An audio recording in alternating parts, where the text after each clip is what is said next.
I'm Chaitanya. I will be the trainer for you the next 45 days of classes, AWS classes. So what we are going to learn in the AWS and all the things that we will learn. First of all, the agenda of today's classes will be what is cloud, and the second one is so what is the cloud services, or else what are the cloud services that we have to understand these concepts.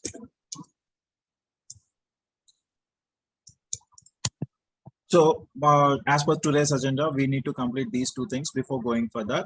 So everybody will be nowadays, everyone are hearing the word called as cloud, AWS, Azure, GCP, all these things.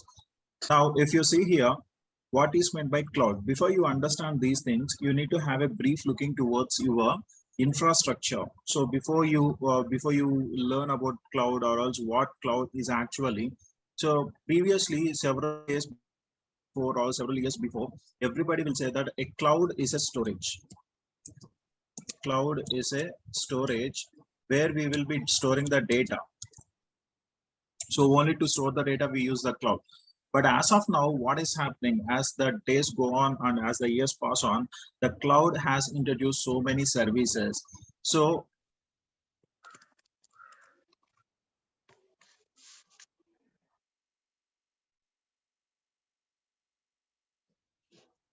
we will discuss about that. Anyways, so a cloud storage, a cloud is basically is all about the storage where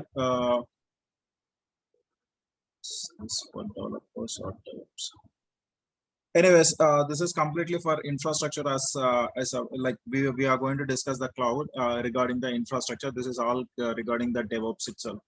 So if you are learning, it is completely only about AWS. We are not discussing about the DevOps. Whatever the course that you are learning in the next 45 days, that will be completely about AWS only. It is not for the DevOps. So the DevOps classes are different. Okay. So you are a certified AWS developers, that's fine. So then these classes are not meant for this. So you are looking for this. Anyways, we will discuss about that.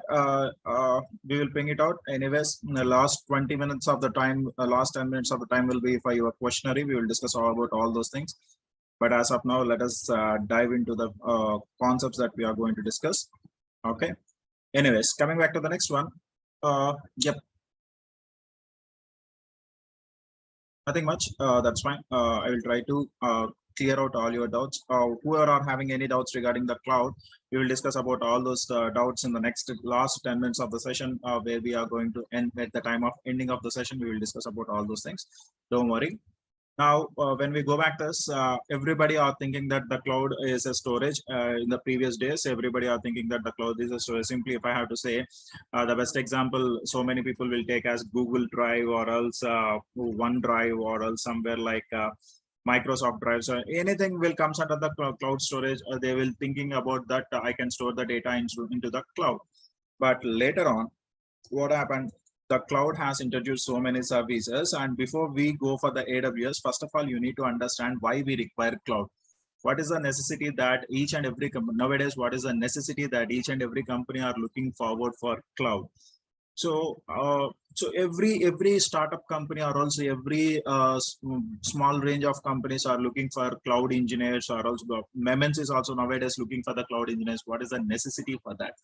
So before going for all those things, if you are an engineer, if you are an engineer in working in any IT firm, so everybody knows that for running the IT services, you need to have servers.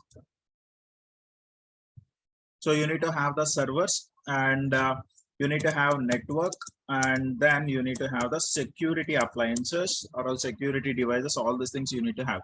The collaboration of all these things, the collaboration of servers, network, and security, all these things will comes under a particular locality, or else particular what I can say, particular room of servers. Then that is called as a data center, where we are going to install all our servers. So servers, networking, and security. So what is meant by a data center? So if you need to understand this before going for the cloud, we need to understand the data center architecture. What is meant by data center? So a data center is a place where a large amount of server racks are installed. Inside those server racks, we will have the physical servers. So what is meant by this data center? Now, as I already said you, and this data center will provide you about servers, and it in inbuilt to the data center we will have the network, and this will provide you the security devices. All the security devices will be present inside the data center. Now, how a data center will be looking like physically how a data center will be looking like. So if I go here,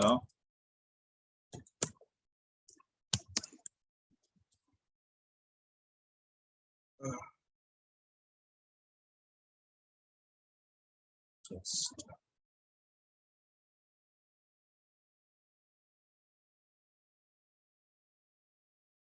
so if you see, these are the server racks where your servers are getting installed. Is my screen visible to you? Is there any problem with the screen sharing? Yes, sir, visible, sir. No, Yeah. it's visible. That's fine. So if you see here, these are the server racks, or else these are the racks where inside your data center where all your servers are getting installed. And not only the servers, in these racks you can install the networking devices like routers, and as well as the security devices like firewalls. Everything will be installed inside these racks, and all the racks are present inside a data center. Now, if I have to show you, it's a very huge area. The data center is going to cover a very huge area. If you see in this picture, you can clearly visualize that how big the data center is all about. See that? So if you see the trucks near the data center, see how they are looking like a small toys. So this is this big how a data center. Actually, it is a cloud data center. But when you compare to your normal data centers, like normal company data centers, for example, if you are going to take about TCS, or else if you're going to take about Wipro, or else any company data centers, they are relatively small compared to the cloud data center. But eventually, what you are going to find out inside a data center, only the servers and network and security appliances will be available inside a data center. Now, how can we select an area for a data center? If I want to install any data center, then how can I select an area for a data center? The first thing what you need to see is you need to check it out for the power. So if you think in a company which is having a 10 computers, if in a room there are 10 computers, then definitely we need to have an AC. But if you go for a data center, a very big data center where there are thousands of racks, inside the thousands of racks, you can have some thousands of servers. Now, how much amount of AC, or else how much amount of coolingness that the particular servers will require? And regarding that, how much amount of power that a data center requires? So we need to have high power availability, so that the data center will get power from two substations. From two substations without any power loss. If at all one substation is down, then we can get the power from the another substation, so that continuous power supply will be available for the data center, and as well as it will have around 3 days of power backup. A data center will have 3 days of power backup, and that is how we can maintain continuity in the power thing. And the next one is the second one, and the most important one is networking. Like data centers are not residing near to or else next to your companies. So data centers will be available only at the far end of the city, so that we need to have the network connectivity from our company, that the server needs to connect to the data center, or else the client needs to connect to the data center where their servers are located. So how they are going to connect? If at all there is no network connectivity, it is impossible to connect to the data center. So definitely we need to have a network connectivity that can be done by your data center. And the next one is, first of all, we need to check out the climatic conditions also, and we climatic conditions, like what are previously within 20 to 30 years, is there any disaster occurred at that particular location? If there are any disasters, then the data center will not be installed at that particular location. So if there is no disasters are occurred, or else less frequently any disasters are occurred, then that can be selected as a perfect area for installing the data center. And as well as transport facility. So why we require this transport facility? And not only that, we need to have, so every 5 to 6 years the equipment will be changing. Obviously we have to change the servers, or else obviously we need to go for the maintenance of the servers. Everything will be done. So within 5 to 6 years we need to have all the changes. For that we need to have the transport facility available very near to the data center. Of course the data centers has to be installed far end of the city, but still we need to have the connectivity through the all ways of transport. And as well as equipment requirement, as I already said you that every 5 years we need to change the data center or else data center equipment. Then definitely we need to have all these things ready. So why we require all this? Why we require the data centers? What is the necessity of a data center? Like, hope you understand that what are the necessities that we have, or else what are the precautions that we have to take whenever we are installing any data center. Now after installing the data center, my data will be transferred between the companies and to the customers. Now if I have to install this data center, which is very, very big in scale, I need to have very huge amount of investment that I have to do on a particular data center. If I am a small scale industry, or else if I am running a small scale firm, then how can I go for this type of data center? Is that feasible for me? For example, there is a company where there are only 5 to 6 employees are there.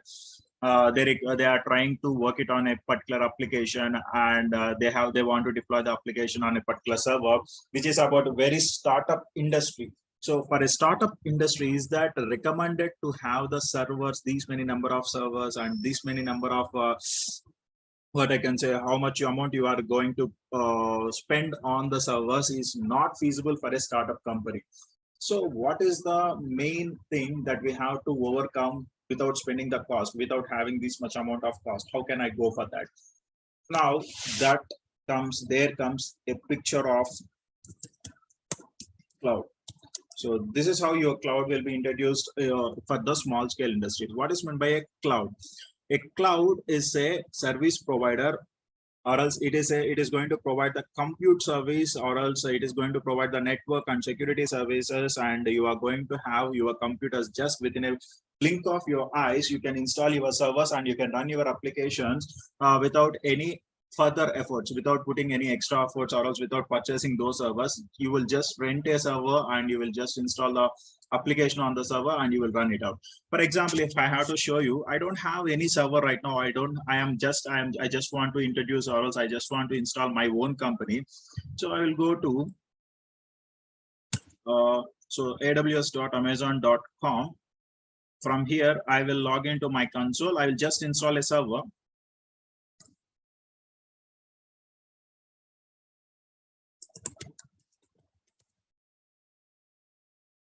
I give my password. Simply I will go with the configuration of the server. I will just install a server within a while, and I will deploy my own application. Example server. That's running good.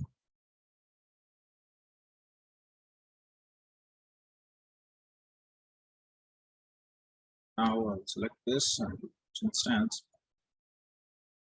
And if you see here where I have connected, now I am in Hyderabad location, or else I'm in a remote location, but I am going to connect to the server which is created inside the North Virginia region. So between between Hyderabad and North Virginia region, definitely I need to have a connectivity so that I can access my server. Now let me take the server. Let me take the remote of this server.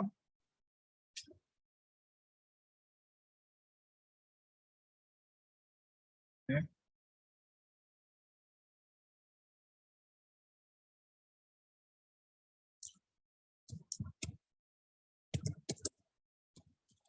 C2 user.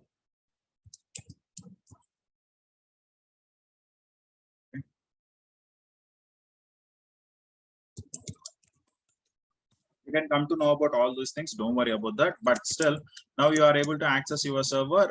Now, if I want a website, if I want to have a website right now, I don't have any website running on the server.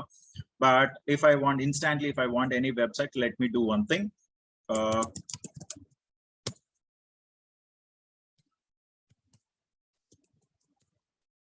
How update y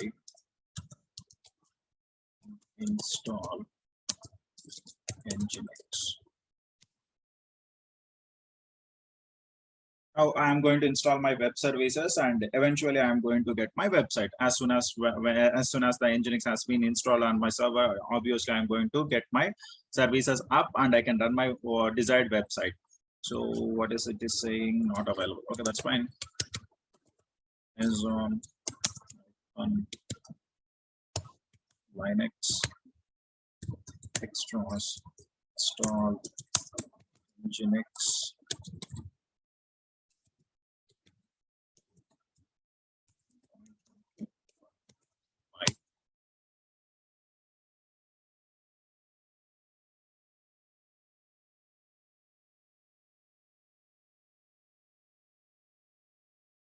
Okay, systemctl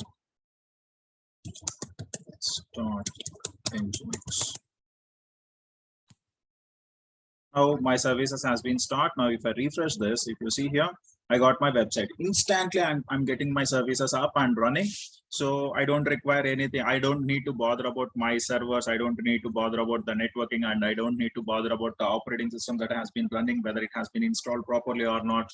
Is there any monitoring that I have to do? I don't need to bother all these things. Just I have installed my server, and I just install my services, and I'm running the services on that particular server. So I'm able to work it out instantly. But if I want to change this, now if you see here, I got a website like welcome to Nginx. I will just make it a small change. Nano/user share Nginx HTML index.html.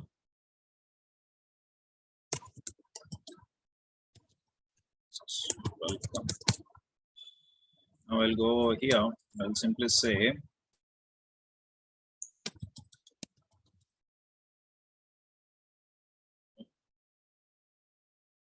welcome to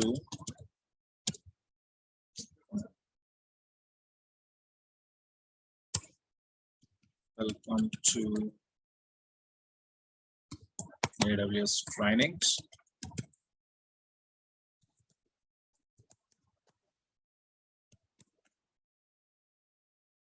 When I refresh this, automatically the website has been updated like this, so that what is happening here in the back end, what is happening? So I have just deployed a server, and from the server I deployed a service so that it is instantly accessible by each and every person. Now, if you take this URL and if you search in your mobile phone also, you can access this service.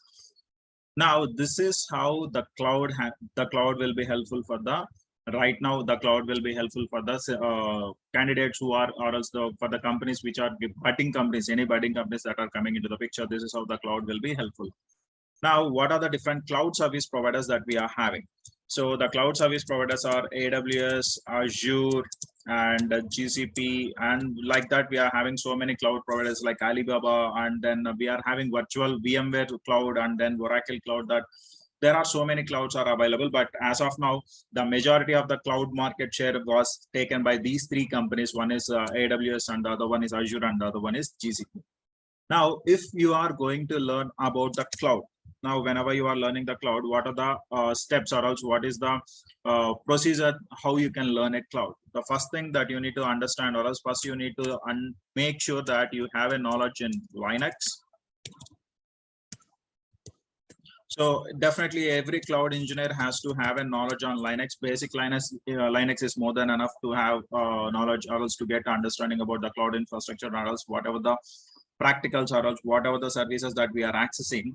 Majority of the services will be taken care by the Linux operating system itself. So you need to have a basic understanding about the Linux, and then you need to have any one cloud. So basically you need to have an understanding about any one cloud. First of all, you need to start your career by learning any one cloud, that is either AWS or else Azure. I am not saying you to learn about definitely you have to have an understanding. First you need to learn AWS and then you need to go for Azure. It is not recommended. You can have a brief understanding about either you can have a knowledge on AWS or also either you can have a knowledge on Azure. After learning that, then you can go with the DevOps, and then you can go with the then you can have shift. If you learn here AWS, after completion of AWS you can go with the DevOps, and after completion of DevOps you can go with the Azure. So if you learn AWS you can go with Azure, or else if you learn Azure then you can go with the AWS. And after that, so it's recommended to have a knowledge on Kubernetes, and then you can learn if you are further interested to learn about more about the cloud, then you can go with the GCP configurations. And then lastly, now each and every company are requiring the candidates who has the knowledge on infrastructure and as well as the coding. So definitely they are looking further for an engineer who is having knowledge on any sort of coding. I will recommend you to have a look over the Python. So this is the agenda, or else this is how you are going to learn the cloud from basics to the higher levels. So this is how you are going to complete your sessions, and or also this is how you are going to learn all the cloud, and so that you can get a prominent job in a company. Now definitely, is that recommended to have a knowledge on Python? It is not recommended to have that, but if you are having a knowledge on I'm not specifying that you should have a knowledge on Python to learn the cloud. It is not recommended. But if you are interested towards learning the coding, and if you want to get a job in a good firm, then definitely you need to have the basic knowledge about coding, and as well as you need to have the basic knowledge about infrastructure. So whatever we are learning in the AWS, what are the concepts that we are learning in this class in the next 45 days, that is completely regarding your infrastructure only. There is no more coding that will be involved into your AWS. Now, what we are going to learn in the next couple of months, or else next 45 days, the first one is, so what will be the curriculum of the next 45 days? As I already shared with you in the website, and you can have a look over that. But if you want to know about that, I will just share you a brief curriculum here. So the first concept that we are going to discuss is VPCs. So in Amazon, first of all, you need to have a basic understanding about the first one is introduction to cloud. Intro to cloud. This is the first thing that you are going to learn. After that, you are going to learn about VPC, virtual private cloud. And inside VPC, there are some services like what VPC will be providing. So the VPC will be providing like somewhere VPC peering, NAT gateway, and security group, security concepts, and then VPN configuration. And then we will be learning about transit gateways. These are all the concepts that you are going to learn in VPC. And before you go for this, my recommendation is that you need to have a basic understanding about the networking also. Not very in-depth of networking. CCNA level is not required, but you need to have a basic understanding about networking. Among those networking concepts, you need to have a knowledge on IP addresses, and the next one is CIDR range. So these are the concepts that you need to have a basic understanding before you go for the VPC configuration. Why? Because VPC will comes under the networking services that are provided by the Amazon Web Services. So you need to have the basic understanding about these things. And after that, after VPC, then we will be going with EC2, Elastic Cloud Computing. So in EC2, we will be learning about what are the different types of instances that we are having, and how to configure the instances, and what are the different images that we are having. Either it might be a Red Hat image, or else it might be Ubuntu image, or else it might be Amazon Linux image, Windows image. These are all the things that we are going to learn in EC2 instances, and as well as we are going to learn about launch templates, and then we will be learning about load balancers, auto scaling groups. These are all the concepts, and with that we will be learning about global accelerator, Route 53, and CloudFront. These are some of the services that are provided by the AWS itself.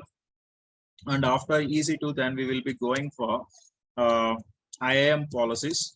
So it's just a two to 3 days of classes. IAM, identity and access management, where you are going to know about who are users, what are the roles that we can specify, and then we will be going with the role-based policies, and then we will be going with the role switching. These are all the concepts that you are going to learn in IAM, and then we will be learning about, after IAM, Then we will be learning about S3 buckets. As we already know that S3 comes under the storage that is provided by the Amazon itself.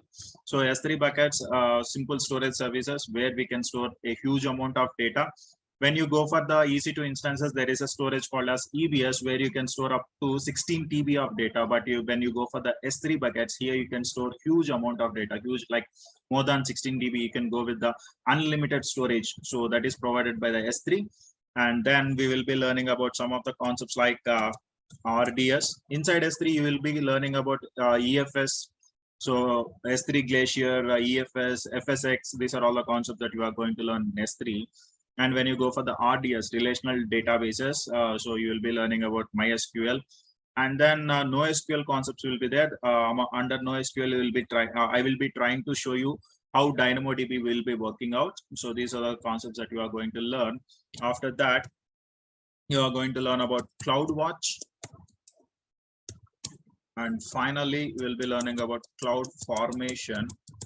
If possible, then there is a concept called as a data migration. So data migration will be there from on-prem to cloud. This is completely optional. I'm not going to completely rely on this, or else I am not going to completely give a picture about how a data can be migrated from my on-prem to the cloud. But if in case if it is possible, then definitely I will go with the data migration also.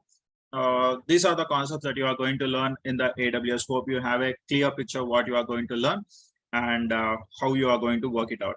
So is there any queries regarding this? If you have any doubts, you can ask me right now, or else we will go further.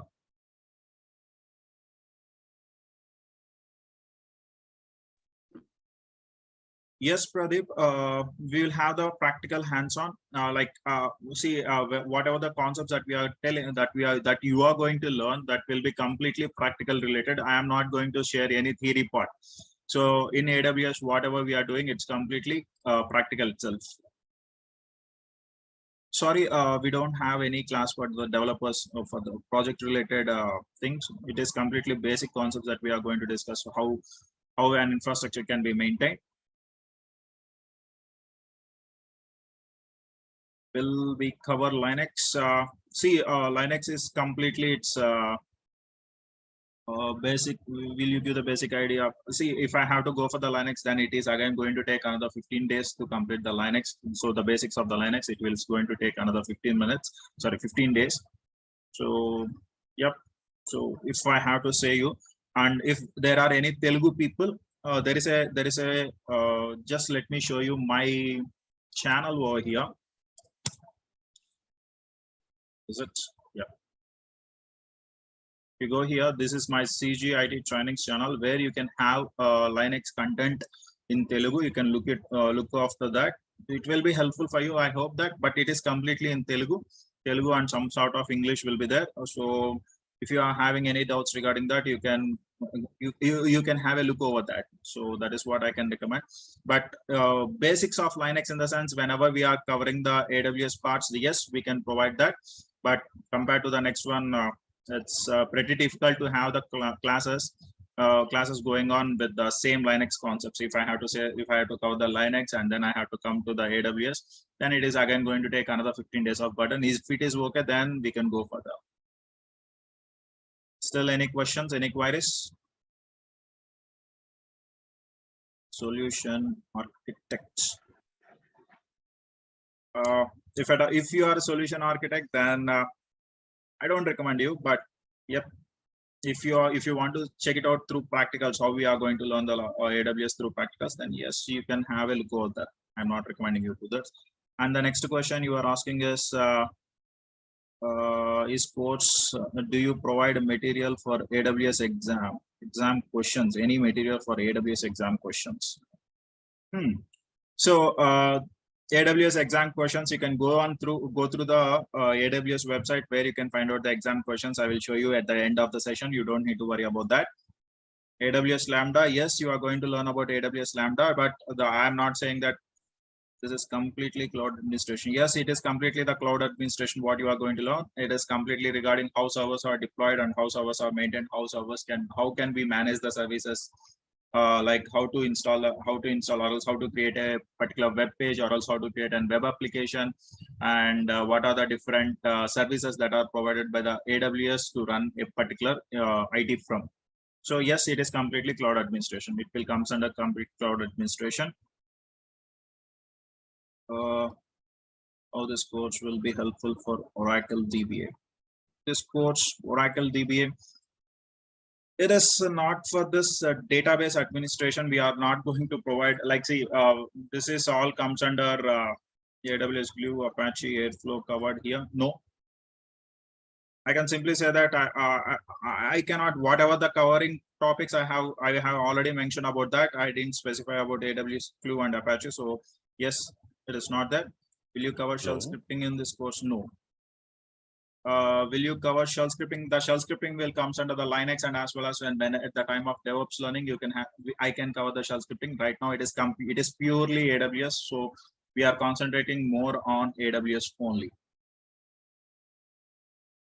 Python developers, see, Python developers, if you want to have an idea towards the infrastructure related thing, now if you are deploying any applications in any servers, how the servers will be functioning, what are the phases of deployment, and what are the different problems that an infrastructure will be provided. Yes, it will be helpful for the Python developers also, if you are really interested towards learning about the operations team. So if at all, if you are a developer, you need to know how an operations team will be working. Yes, it might be helpful for you. What are the AWS certification possibly I can plan? You can plan AWS associate level certifications. Associate. Let me show you one thing.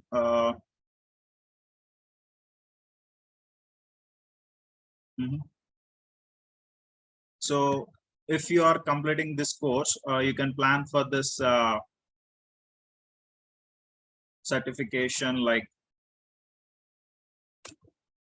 you can go with excuse me, just give me a second.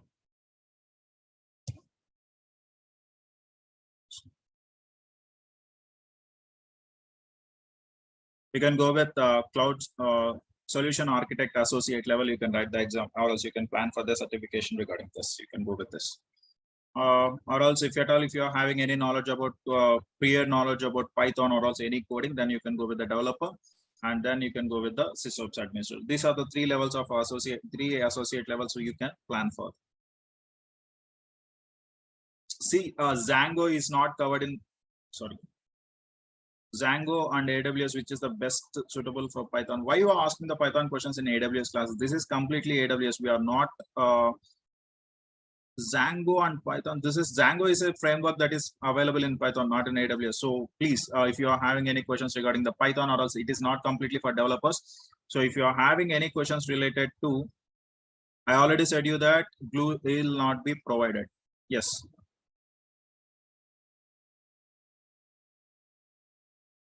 Could you please share the complete topics you are going to cover and how many hours? I have already provided.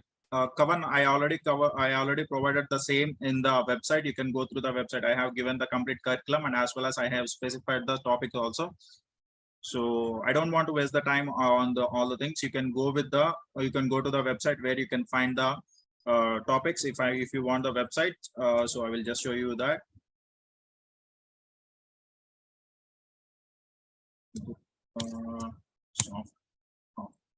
Now, if you go to this website, here you can have the curriculum where you have registered. So, yep.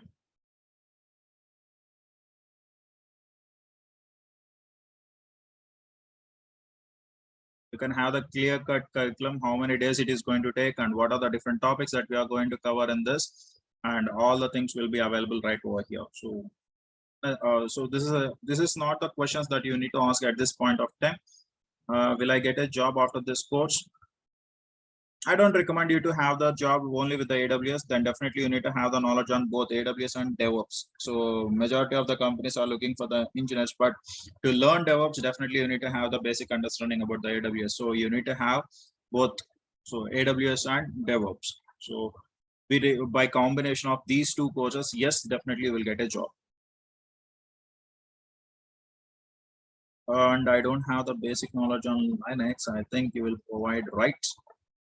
See, again, I am repeating. So if you don't have the Linux knowledge, Okay, that's fine, but the basics concepts cannot be covered. Why? Because again, I am saying you it's a time constraint. I have to complete the course within, if at all, if I have to complete the course within 45 to 60 days, then definitely you need to have the basic knowledge about Linux. If you don't have, you can go through my channel. You can have that. You can have the basic concepts only. You don't require much amount of much knowledge about the Linux, like administration level, like a pro. You don't require that.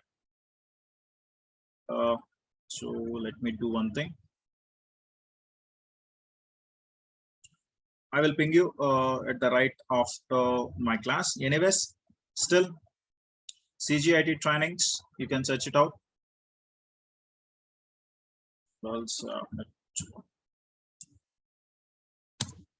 So this is what my channel, you can go through that.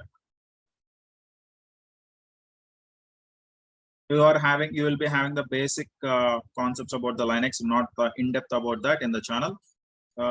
Yes, it's a regular class, and yeah, when I go for this, just let me complete this. So our class timings will be 7 to 8 and 7 to 8 a.m. every day from Monday to Friday. Monday to Friday, the classes will be there, and weekends will be off. Weekends you don't have that. So that's about your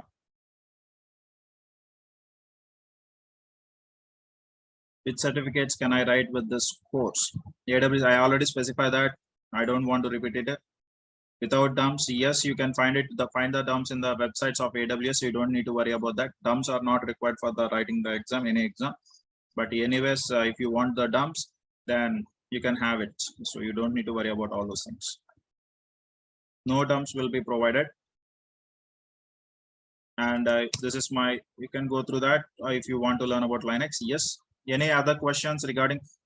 Don't go for the Python programming and all the things. We are not going to discuss about the Python programming. I am saying you that we are completely into the infrastructure as a service. After that, we are not going to discuss anything regarding the programming itself.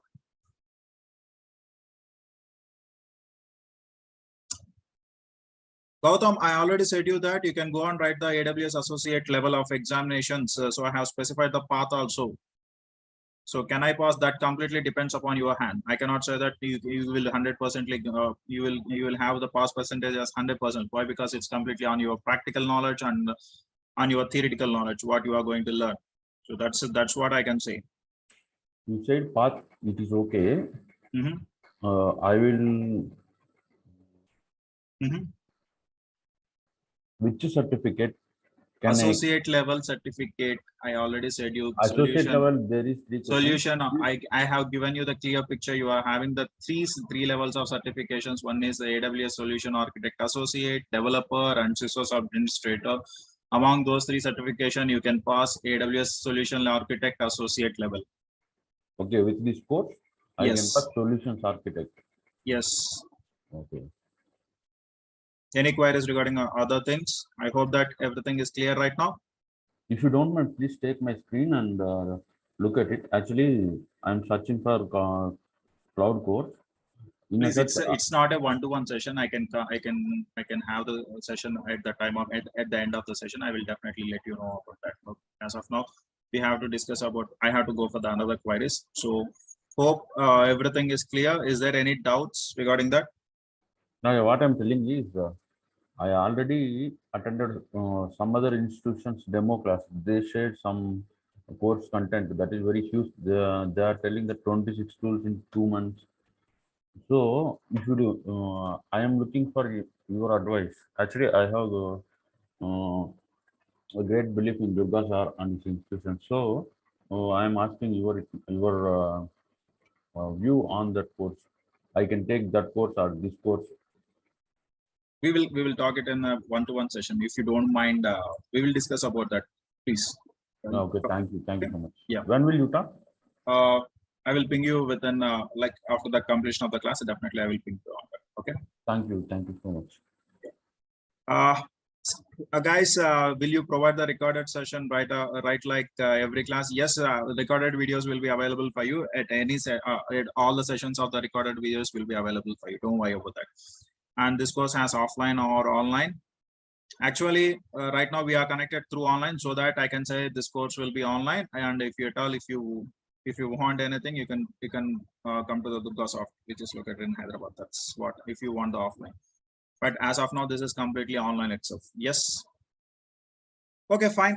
So that's about your queries. Hope you understand the queries. Is there further delays or else further things we will discuss in the later on sessions when we are going further into the classes. And as of now, I can clearly say that no programming or else no coding will be involved in the AWS training. It's purely infrastructure related training that you are going to get, and what are the different services that are provided by the Amazon Web Services, and how we are going to work on the Amazon services, what are the basic concepts that we are going to cover, everything will be there. That is completely regarding your infrastructure only. You don't have anything regarding the programming. So no programming languages are required, no Python language, no coding is required to learn the AWS, but a little bit of JSON is required, where we are going to cover in the cloud formation, that I can make you understand at the time of IAM policies and all the things. I will try to make sure that you are able to understand all these things. Hope you understand this. And still, so that's about what you are going to learn in next couple of months. And these are the topics that we are going to cover. And tomorrow we'll be starting the new class. So tomorrow we will be starting about what is meant by IaaS, what is meant by PaaS, and what is SAS, and what are the different types of clouds, and how we are going to create an AWS account. And then we will be covering all these small things after the completion of the class. Then the first three demos are the free demos. You don't need to worry about that. And afterwards, from Monday onwards, whatever the classes are going to commence, that classes will be completely, whoever the students that are registered into the course, they will be having the complete sessions for that. And finally, that is what I want to make it out. And the course content has mentioned on the Durgasoft portal, everything will be covered. Yes, of course, whatever the content that has been mentioned on the Durgasoft portal will be covered. Is the same link do we need to use to join? Yes, of course, you need to join. So the same link you need to have. Okay. So whatever the course content that is provided on the Durgasoft portal, as I already showed you the website and what are the contents that we are going to cover, you can go through this, so that whatever the topics that I have specified over there will be covered in the next couple of months. You don't need to worry about all those things. Okay. Can I get any course completion certificate after this? That can be set by the Durgasoft management team. You can contact the management team at the time of payment. They can give you the clear cut picture about that. You don't need to worry about the course complete certifications. Yes, all the things you will get. Don't worry. So hope you understand the session. Finally, what I want to say is welcome to Durgasoft. And yes, from tomorrow onwards, we are going to dive into the new concepts, what you are going to learn, new concepts or else new world of the cloud you are going to learn. And then you will be understanding a few more concepts regarding the cloud infrastructure only. What is meant by VPC, what is meant by EC2, what is meant by EBS, what is meant by S3, what is meant by CloudWatch, RDS, DynamoDB, S3 buckets, IAM policies. These are all the concepts that you are going to learn. Am I clear on that? Is there any queries regarding anything like Python coding or also anything you want to ask? You can ask me right now. And if there is no queries, then yes, we'll stop right here. And tomorrow we will be joining. And the sessions will be of 1 hour. Sometimes it might be prolonged to 1.5 hours also, depending upon the course content, or else depending upon the content, or else depending upon the topic that we are going to learn. Sometime it might be prolonged a much bit later.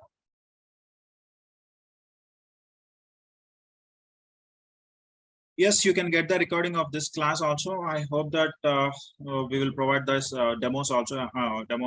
So you don't need to worry about that. Okay. So hope you guys hope you understand what you are going to learn in the next couple of months. And that's all from my end. So have a nice day, and bye. Take my screen. Okay. Just give me a second. Gautam, right? Yes. Just give me a second.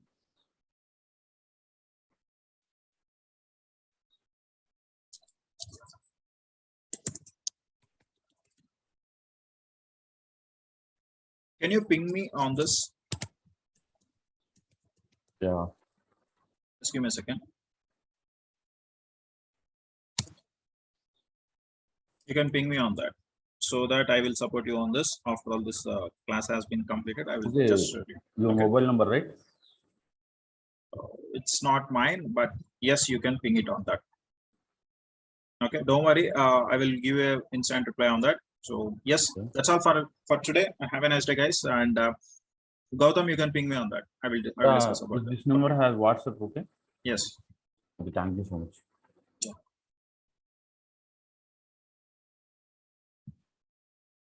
Thank you, guys. We will see you in the next class. Bye.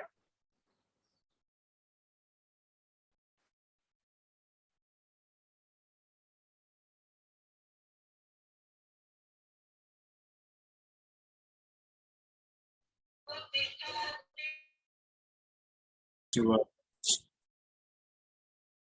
so who are eligible for this for the learning of this course, and what else then we have discussed about how you have to learn the course, what are the different stages that you have to learn the cloud.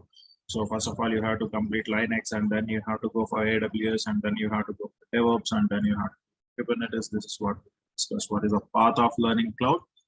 And then we discussed about what else and just I have given a small some clarification regarding your uh, cloud and all of things. So what are the scenarios that we have to take, and I have given you some curriculum regarding your cloud. And now today we will be discussing about as we have already discussed about the cloud, what is meant by cloud and all the things. I just want to repeat the what is cloud, and then I will just go enter into what is data center, and then we will go with the servers, physical servers, how physical servers will be looking like, and what are the different physical servers, rack servers, and then how a networking will be configured. And before entering into the AWS, just we will go through some of the basics of networking concepts, and then we will be going into the Linux operating system. So basics of Linux operating systems can be can be said here, and then we will be entering into AWS. So as I already said you that Linux is very important for your AWS. So we will be learning Linux, basics of Linux, what are the required commands that we need to understand. Those will be said in this topic, not the entire Linux. Though system administration level of Linux cannot be taught here. So what are the basic commands, how we have to access some of the commands, and what are the required commands that we need to understand understand to have a knowledge on AWS, that we will be learning in this class. Not only in this class, in the next class also we are going to understand about the networking concepts and Linux itself. So I need to say you about what is meant by cloud. Yeah, a cloud, everybody will think that cloud is a storage, but as I am saying you that the cloud can provide you different services remotely. So a cloud is an infrastructure provider which can provide you different types of infrastructure services like servers, and where you can install databases and applications in that servers. So again, I am repeating that a cloud is an infrastructure provider which will provide the servers and networking concepts, and inside that servers you can install the databases and applications, whatever your requirement are there. So this is about the cloud. So is cloud is physically present, or else whether it's an imaginary thing? So if I have to say you, so cloud is a physical data center. So what is this physical data center? As we already discussed in the last class, what is meant by a data center? A data center is a place where you will have a large number of servers are assembled. So what is this? What is meant by a large number of servers assembled? So a data center is a place where large number of servers are assembled. So how servers will be assembled inside a data center? So if you see, as I already said you in the last class, I have given you the scenario that a data center is a very large place where you can have multiple number of rack servers. Rack servers or also blade servers will be there. So how these rack servers will be looking like, I already given you an example. If I go back here, so you see here, this is how your data center will be looking like. A huge amount of servers will be assembled. This is how your rack servers will be there, and these racks will have an server. So these racks will consisting of physical servers, and as well as these racks will have the networking related devices like Cisco routers or Juniper routers, and in this racks we can configure the firewalls like Barracuda firewall, or also whatever the another type of Fortinet firewalls. All these devices will be connected over here. Now, how a physical server will be looking like. So just give it for an example, if you go for HP Gen 10 server, so this is how a physical rack server will be looking like. So this is the rear view of your server where you will have all the hard disks are assembled. And this is, if I have to show you, I will show you this. This is the best example. Over there.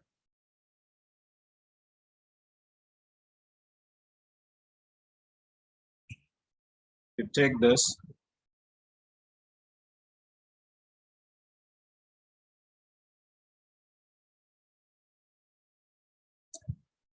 Now, this is how your physical server will be looking like. This is the HP Gen 10 server where this is the front end. So if you can see this, here you can see the green lights are blinking. All these green lights are indicating to your hard disk. And this is the rear view of your server where these are all the hard disk, what I can say, a hard disk base where you can install all the hard disks. And these are all about your LAN ports where you can connect your networking cables. And this is about your power supply.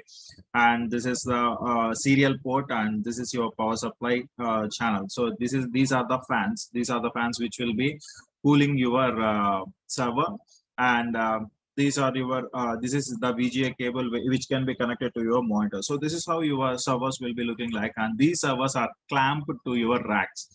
So as I already said you that in data center you will have the racks. So if I have to show you server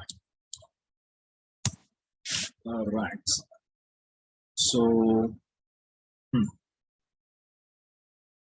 this is how your server racks will be looking like inside a data center. So yeah, this is how your servers, or else this is how your racks will be available inside the data center where all the servers are clamped into your racks. So just like your wardrobes, how your wardrobes are looking like, in the same manner your racks will be looking like this. So in this server, we will be implementing some of the virtualization concepts. There is a concept called as virtualization. Inside that virtual machines, we are going to deploy the operating system, and inside that operating system, we are going to deploy our application. So if I have to say you, I will show you a small diagram. So there is a very big area. This is the area where, suppose if you think this is my data center, inside my data center, there will be racks. This is about your server rack. This is how your server rack will be. Inside the server rack, you will be having multiple physical servers. So if you think this is the physical server, and not only a single server, a rack can consisting about 20 to 25 physical servers in a single rack, and there will be some thousands of racks that are available inside a data center. So this is how your servers will be there, and inside these servers you will have virtual machines. You can come to know about these virtual machines. You don't worry about that. So this is a virtual machine inside, and again you will have multiple virtual machines.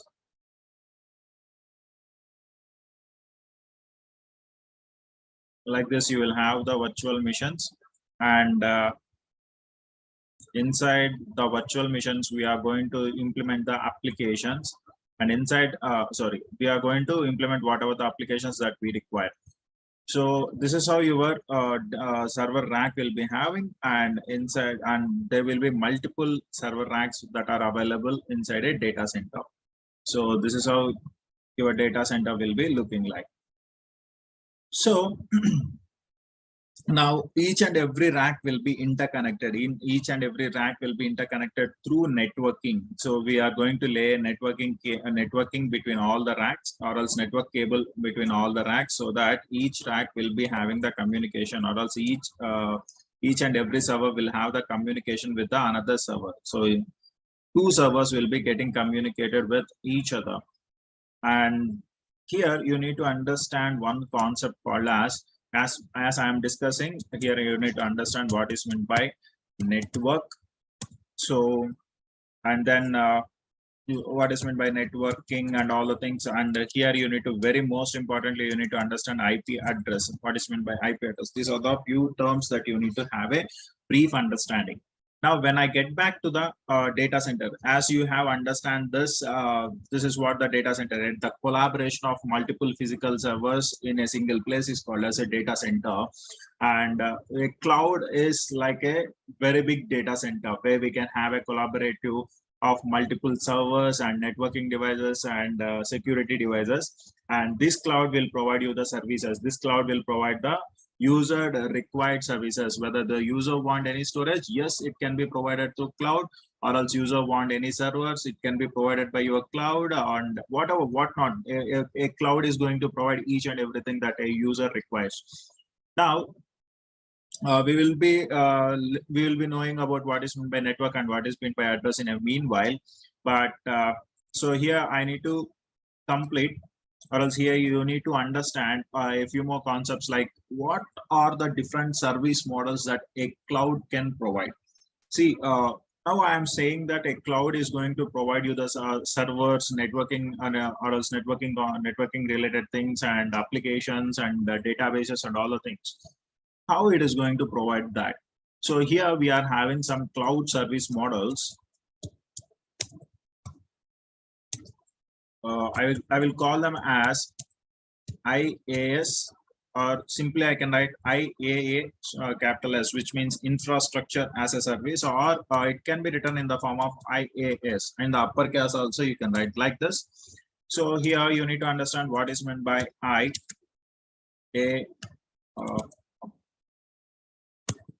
yes.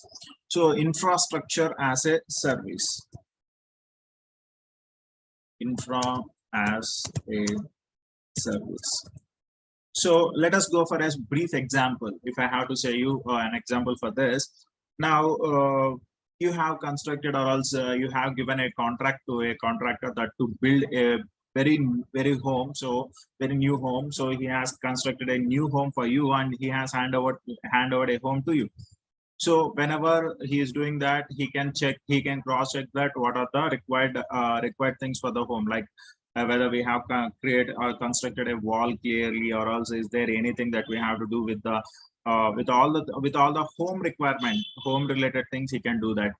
But if you ask the contractor, so when, at the time of joining into your, or else housewarming thing, if you ask the contractor that, hey contractor, okay, you have constructed a very good house, but what about the appliances? There are no AC, there is no AC, there is no refrigerator, there is no TV inside my home. If you ask like that, what contractor will say? Obviously, he's going to say that, hey mate, that is not my work to do. So my work is to construct a home for you. I have constructed a beautiful home for you, but the application related things, like whatever you want a refrigerator, that's your thing to purchase it, or else if you want a TV, that's your thing to purchase. That is not my thing. So my work is to construct a home for you. I have done my work, and remaining like applications and all the things, that's your responsibility. So in the same manner, as like the same scenario in IaaS also, infrastructure as a service also, so the service provider, whoever are the cloud service providers are there, either it might be AWS, or else it might be Azure, any service provider. So in the infrastructure as a service, they are going to provide you the infrastructure. So what is meant by infrastructure? So here the infrastructure is nothing but they are going to provide you the servers, network, and somewhere like data, so network and security.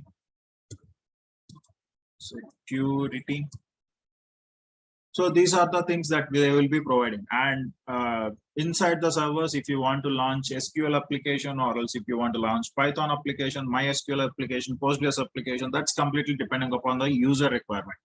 That doesn't bother, that doesn't have anything to do with the infrastructure as a service. So if you go and ask the service provider, hey mate, I have created a server inside your cloud, but you are not providing SQL inside that server. So obviously AWS or else any service provider is going to say you that, thank you for contacting, but that's not my responsibility to provide the application also. It's your responsibility as you have chosen IaaS. So it's not my responsibility to give the applications for you. It's completely your responsibility. If you want to install Nginx, or else if you want to run Python, or else if you want to run MySQL, that's completely related to you. So whatever you want to do, you can do that. But this is the silly question which you are asking because you have opted for infrastructure as a service. So what I can do now, if at all, if I want the applications should be installed inside the server. So if I have to show you an example for this, let me go back here. I will be logging into my AWS account.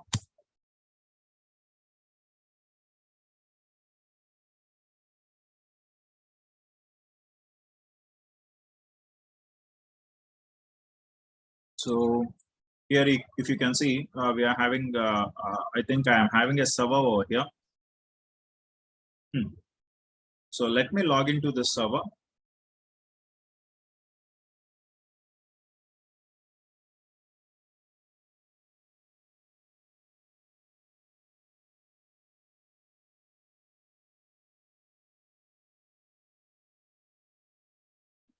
Am I able to log into that? Just give me a second.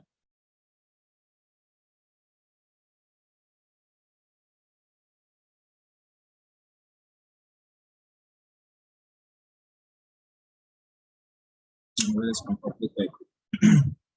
Excuse me.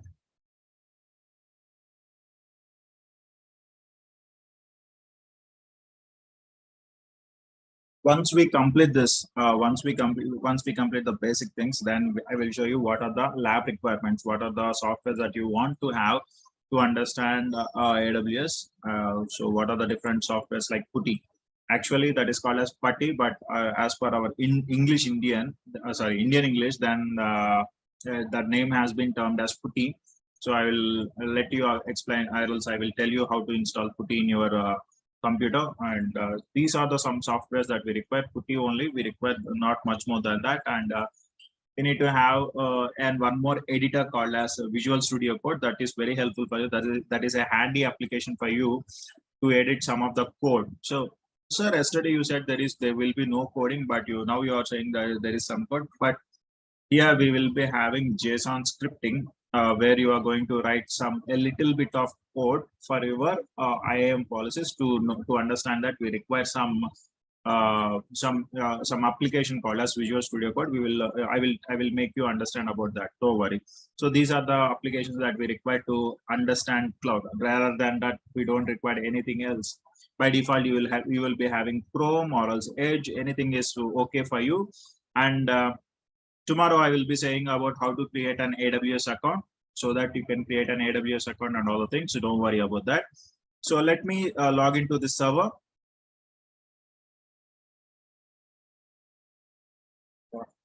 So open to server.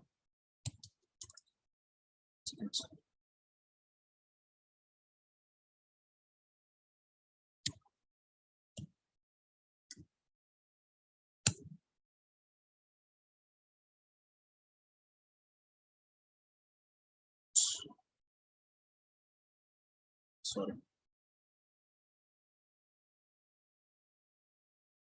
It's the error that I got.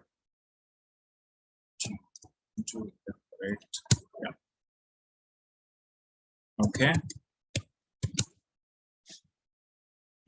Now, if you see here, now when I give the IP address of this server in my URL or also in my address box, if I give like this, now what I'm going to get the server, whatever the service that you want to reach, you are unable to reach to that particular service. So the site cannot be reached. Why? Because I don't have any website that is installed in my server. So now what I'm going to do here is, let me show you. So as I already said you, they will provide, or else the service providers will provide me the infrastructure only, which means that they will provide the servers, they will provide the networking, and they will provide the security only. They are not going to provide any application related things. So if you want to go for that, then it's our responsibility to have installing. So if I want to convert this as a web server, just I will go for, let me do one thing, apt install nginx -y. Now when I do that, so automatically my server will be converted as a web server. So I can provide the web services from this server. Let us have a look into that. Now when I refresh this, see that I got a website like welcome to nginx, which means that I have deployed an application called as nginx, so that my server has become a web server. Now if I want to install SQL, it is my responsibility to install the application. So this is what I can say you. I can simply say you about IaaS. So IaaS means infrastructure as a service, where they are going to provide only the infrastructure, and remaining concepts are all regarding our things. So an engineer has to work it on whether I have to convert the server into a web server, or else an application server, or else any database server. That's completely depends upon the user thing. Now the second one is, I hope that you understand about IaaS, and the second one is PaaS. So what is meant by PaaS? PaaS means platform as a service. Platform as a service. So here you are going to request for the platform. So if you want to have a database like MySQL or else PostgreSQL, you are just going to going for the console like RDS console, and you are going to select whatever the database that you want to install in your console. You will just go to that particular service and you will install that particular service. So the best example which I can show you here is, let me go back here.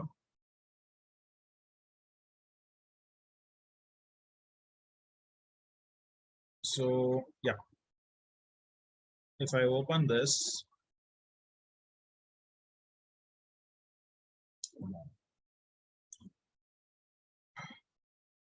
so RDS, yes, if you here I'm just going to select which type of operating system, or else which type of database I require. I will select create database, and it is going to show me a wide variety of databases which I want to install in my cloud.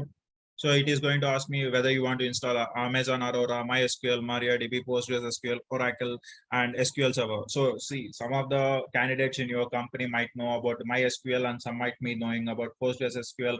One client will ask that I want to deploy my server, or else I want to deploy my database inside an Oracle database, or else I want to take a database like Postgres database. That completely depends upon the user requirement. So if you want MySQL, you can select MySQL, and you can deploy that particular database. Now here what you are doing, you are selecting the platform, you are selecting the application. Just you want the MySQL database, yes, you are selecting, but you are not working on servers. So here if you see in this phase, you are working on the servers, you are creating a server, and inside that server you are installing the application. But here if you see that you are not going to create any server, you are just going to select the database, and that inside the and you need to understand that we are not going to select any server where this database will be installed. By default, cloud service provider will have will have a thinking that this database should be installed in a particular server. Either it might be a Linux server or Windows server. We are not going to select the platform, which means we are not going to select any operating system. Which operating system this database has to be installed? We are just selecting the database. So this is like a service apartment. I think you know what is meant by a service apartment. Can anybody tell me what is meant by service apartment?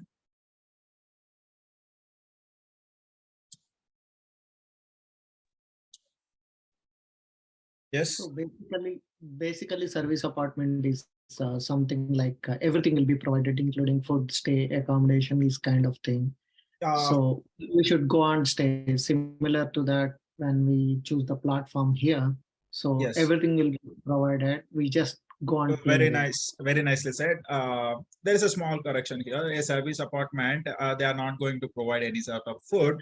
but they are going to provide the entire equipment or else entire application that we require. So they are going to provide us the infrastructure like home and all the things, and they are going to provide us what are the applications that the user requires. And they will clearly mention that, and whenever they are handovering the apartment to the user, they will clearly mention that these are the applications. So if you go inside the service apartment, and there will be definitely there will be some television, there will be fridge and a refrigerator, and there will be washing machine. And if you go inside and ask the whoever or the contractor or else whoever or the mediator, if you ask him, you are having a television called a television like MI television is there, but I want Sony television. So then obviously the contractor is going to say you that, mate, sorry for that, as you already checked into that. So whenever you are looking for any service apartment, you will be going inside a website and you are going to check out all the applications what are available inside that particular apartment. So you have checked that completely, right? Then why again asking you for the different equipment what you are used, what you have seen. So you have seen that we are going to provide you the this particular television and this particular brand of AC and this particular brand of refrigerator. You have seen and you have accepted all the terms. Now you when you come here, you are asking for the different terms. We are not going to provide this. So whatever the services that we are providing, whatever the company or else whatever the brand that we are providing, you have to accept it. So in the same manner, if you go back here, you are going to select the here you are going to select my databases, and you will select MySQL. Again, whenever you at the time of installation, I don't want on Windows, I want on Linux. So first of all, the user don't know on which platform this particular SQL is going to be installed. Either it might be Windows platform or else it might be Linux platform. But still, the user cannot ask for the platform. So that is what I want to say you about the past, where you will have just they are going to provide you the softwares, or else they are simply going to provide you the platform as a service. And the next one is SaaS. SaaS. So this is called as software as a service. Software as a service. Now, what is this software as a service? This is like completely you are going to stay in a hotel where they are going to. So the best example is the hotels. When you go and stay in a hotel, they are not going to. You are not going to pay for constructing, or also you are not going to have a lifetime thing. So you will just go to a particular date and you will check in into a particular date, and you will check out at a particular date. In the same manner, and you are going to use all the equipment that has or also all the amenities that has been provided by the hotel. Either it might be that is rooms and what are the application, and as well as they are going to provide free breakfast, free lunch, everything they are going to see into that. So you don't need to worry about all those things. So the only thing is you need to purchase or else you need to pay for what you are staying. So in the same manner here, SAS means software as a service, where you are going to purchase the software and you are using that software for whatever the time that you have purchased. The best example I can say is Office 365. Office 365.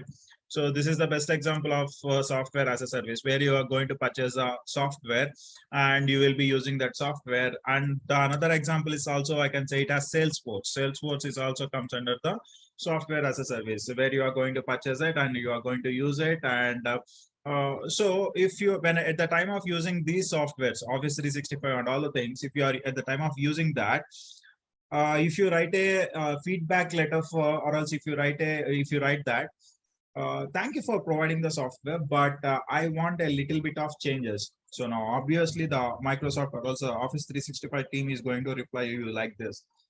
So whatever the software that we have provided, use it. We are not going to add anything else, but thank you for your feedback, and we will be updating that in the next update. So this is what the reply that they will be providing. So you have to use what they have given. That's it, and you don't have a chance to modify that. So simply, if I have to show you, let me show you a best example I am having. Just give me a second. I will show you one thing. Does it? Yeah. If I go here, this particular diagram will brief you about what is on-site, what is IaaS, what is PaaS, and what is SaaS. If you see here so what is blue? Here the blue represent you manage, whatever the user manages, and the orange or else red represents that service provider managers, whoever are the service providers, either it might be cloud service provider, what they are going to manage. So if you see here on-site, so networking, storage, servers, virtualization, everything, operating system, middleware, runtime, data, and application, everything will be managed by the customer only, or else client, or else the user, or else the IT service guy only will do that. So IT service guy will do all these things. But when you go back to the cloud, that is IaaS, infrastructure as a service, here the service provider or else the service vendors who are providing you the services, like it might be AWS, Azure, GCP, Oracle Cloud, either whatever the service provider. So if at all, if you are opting for an IaaS service, then they are going to provide networking, storage, servers, and virtualization. So these servers will be physical servers that completely depends upon the service provider only, whether they can use HP servers, they can use Dell servers, they can use, so you cannot specify that I want these company servers. So you have to accept whatever the physical servers, and inside that physical servers, what are the virtual machines that they are giving, we have to accept it. But at the time of installing our operating system, we can select the operating system. So either you want the Ubuntu machine, or else you want the Red Hat machine, or else you want only Windows machine, you can select the operating system. And on that, we can install the applications, and then we can have an access towards our user data. So this is about my IaaS. When you come back to PaaS, in PaaS, you don't have access up to runtime. You don't have to select the operating system. Only what you can do is whatever the data, whatever the user data that you are getting, you can have an access towards that. And if you want to change the application related thing inside the application, whatever you want to do, you can change it out in the past. Now, when coming to the SaaS, as I already declared you that SaaS is a type of infrastructure as a service where you cannot do anything. Everything can be done by the service provider itself. The software, you cannot change the software, or else you cannot do anything. So just you need to purchase the software and utilize the software. After that, you can simply uninstall the software. That's completely depends upon the user requirement. So hope you understand this. If you have any doubts, you can comment out me in the chat box. Waiting for your replies. Any doubt, guys? Just everything will be provided by them. Yes, obviously everything will be provided by them. Yes. Any doubts?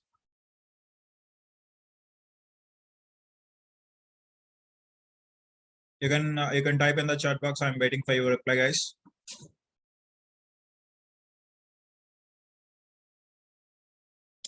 Which one will be beneficial for the customers? A very nice question, but that depends more detailed about runtime. Okay, we will discuss that whenever we are into the cloud. Don't worry about the runtimes. We will have a brief understanding about what is meant by runtime.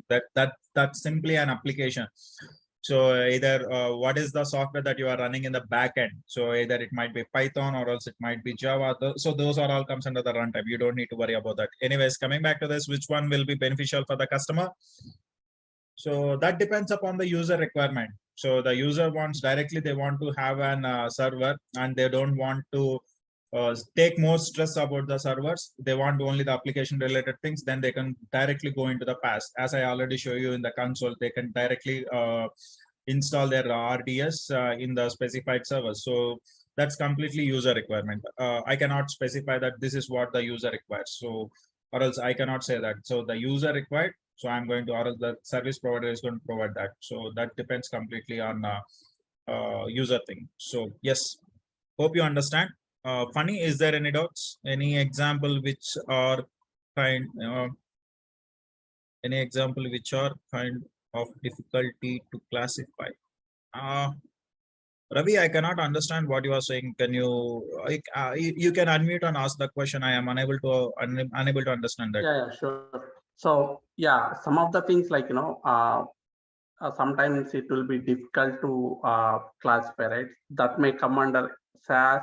Sometimes that may classify under a platform as service. So any such kind of examples where people used to ask like this is SaaS or PaaS, how See, that kind of things? first I want to make something clarifically. I want to say about this I want to give a clarification. This is in the interview perspective. I'm just saying that this is not the question that they are going to ask you in the interview point of view. But if I have to say you what will comes under what, if at all, if they are giving that.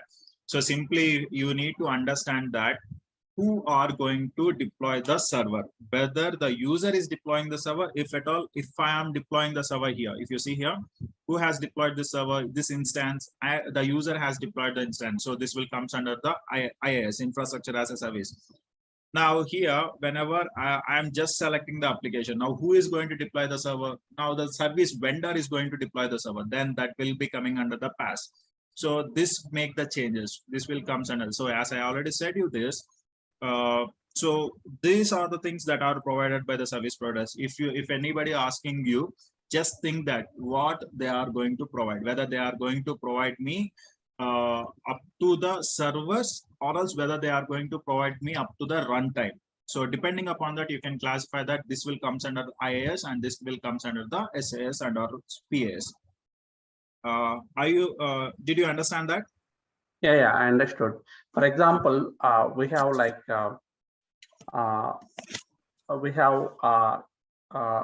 email service, right? So, Okay. So can we classify it like PaaS or SaaS? Obviously, which type of email service that you are accessing, whether you are accessing Office 365. So if you think that Office 365 that you are using, you can simply say that it is comes under SaaS. Why? Because you can add all the emails to your application, and if you want to modify anything, you cannot do that on Office 365, right? You can just have that application and you can run that application. That's the only thing that you can do. Or else in Office 365, you will be having Active Directory like mail services, Exchange box or mailbox and all the things. But what you can do, you can have the bunch of, you can purchase, so you can purchase a subscription up to 25 emails or else 50 emails. And you can only add up to 50 emails only. You cannot do anything else. I am so hope you understand this. So are you able to do anything else regarding that? So you're not going to do anything. You are going to only have a purchase, or else you will be having only the subscription up to a certain emails, and you are going to work it on that. That's it. So that will purely comes under SAS. Okay. Okay. Fine. Yes, that's all about your IaaS and PaaS and SaaS. Then we will be discussing about what are the different types of clouds that we are having. And if you understand this, public cloud. Chaitanya, before going there, in the one of the screenshot you mentioned, right? In the cloud, I selected some SQL. Can you show me the screen? Okay, I think that is where we are all confusing about the SaaS and PaaS. So here you selected MySQL. This is one example. You opted for PaaS, right? Platform as a service. Platform as a service, exactly. Can't we say this MySQL is an application? Of course, it's an application only. But in PaaS, in the diagram in PaaS, in the diagram you mentioned, right? Application won't be provided to the PaaS. It's in blue. Yeah. But in the I understand that. One thing I want to show you is here is that you are going to select about the application, right? Yeah. Now, when you select this application in MySQL, whatever the data that you are entering, who will be entering the data, whether automatically the service provider will give the data, or else the user has to provide the data for the database. Actually, MySQL is a database, right? Yeah. So inside, it's like a DVMS, right? Yeah. It's a database management service. Okay. Yeah. So who has to provide the data? Obviously, the user has to provide the data. Okay. Now, if you see here, what I am saying, the data will be provided by the manager. Also, who will be providing that? User will be providing the data. Okay. Now, if I select this application, MySQL application, inside this MySQL application, I am going to provide my data, whatever the user given. So if I have a login page and the login page is connected to MySQL, now the user is going to give the data, right?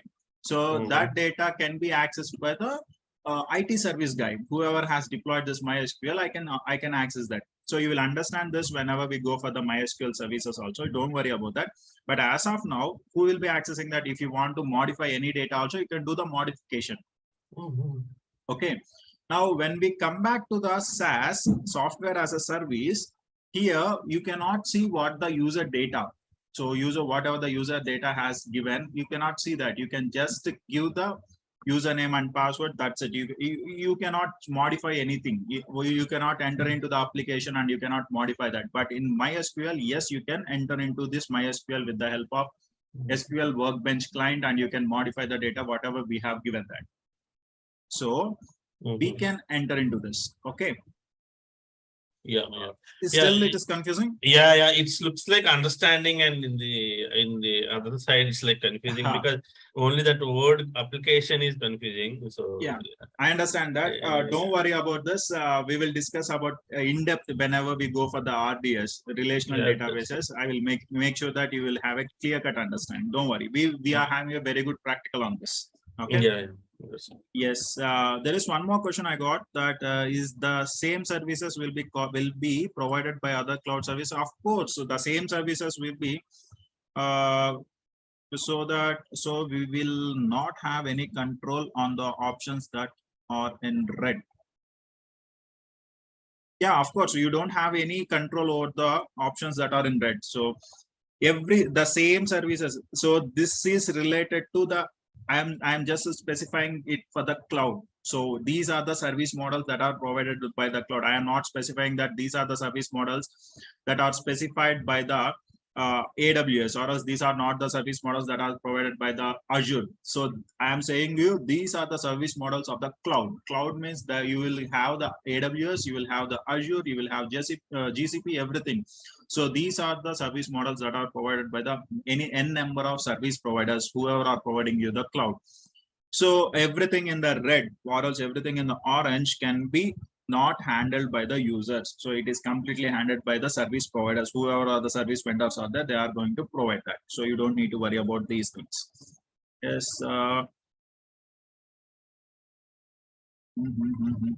Is there any another questions? Hope you understand, Funny. Is that clear? Fine. Okay. Now, when we go back to this, what are the different types of cloud? I will just go for a briefing about this, and then we can wind up the session here. So public cloud, and we will be having private cloud, and we'll be having hybrid cloud. Now here, if I have to mention the public cloud, so can anybody ping me what is meant by public? I'm waiting for your responses in the chat box. Can anybody say what is meant by public? Yes, guys, fastest finger. Exactly, everyone will have an access, exactly, available to all. Fantastic. So a public cloud is a type of cloud where we can have an access to, so all the clients can access this type of cloud. So whatever the services that are provided by the cloud can be accessed by anyone. So the best example is AWS. If you are having an account in AWS, or also if you are having an Amazon account, you can have the access towards your public cloud. And I can go with the Azure. Yes, it is going to provide the access to each and every customer. Now, what is meant by private cloud? Yes, as you have given the answer, private cloud. Exactly. So data with a particular organization, or else any sort of services that will be bounded for an organization, any sort of services that can be provided by a single organization, any servers that can be handled by an organization only. It is not going to share the servers, or else it is not going to share any virtualization with any another customers apart from the organization. Then that is going to come under the private cloud. So within the organization, I can simply say that within the organization, or else within any company, so then that will comes under the private cloud. So if I have to give a briefing about that, now let me go back here. Public cloud, a public cloud provider offering storage and computing services optimize their computing hardware and software support of these type of workloads. Now, if you have the definition, a public cloud is defined as a computing service provided by the third-party providers over the public internet, making them available to anyone. So here the most important thing is So the service providers will be providing the services to the customers, any customers all around the world through the public internet. Then that is called as the public cloud. Now, what is meant by private cloud? If you see here, a private cloud is a cloud computing deployment model where the customer controls or owns the data center providing the cloud services. So whoever are the customer are going to have their own data center, or else they will have their own servers. Then that will comes under the private cloud. So they are not going to share this with any another third party customers, or else any outside customers. They are not going to provide the services to them. Then that will comes under the private. So privately we are doing in the sense that's completely in a single organization. So they are not going to say that. Now the next one is hybrid cloud. The best example of the hybrid cloud is connecting or else combining the public services and private services will comes under a public hybrid cloud. So what is this connecting thing? Now if you think here, for example, let me show you like this. If there is this is my organization. Okay, so inside an organization, I am having a very big server, or else a production server is there. And in this production servers, whoever are the clients, they are accessing this production server and they are accessing the website, and whatever the data that they want to store, they can store this data. Now, what I think is that saving the data in only one server is not very good for me. So what I have done, I have migrated the data, or else I have copied my entire data into a public cloud. So there is I have taken a cloud access like AWS access or else Azure access, and inside the console I have created a server.